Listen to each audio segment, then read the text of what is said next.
কুচিয়ে রাখা ধনেপাতা দিয়ে দিলাম।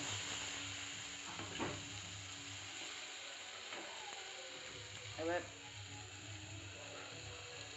সেদ্ধ করে রাখা ডিমটা দিয়ে দিলাম।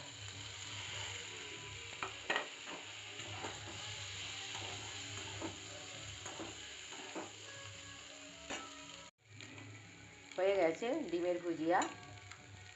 আমি আবার নামিয়ে রাখবো। নামিয়ে রেখে গুঁড়ো জিরা গুঁড়ি দিয়ে দিচ্ছি। ডিমের ভুজিয়া হয়ে গেছে। আপনারাও এরকম করে খেয়ে দেখবেন, খুব ভালো লাগবে।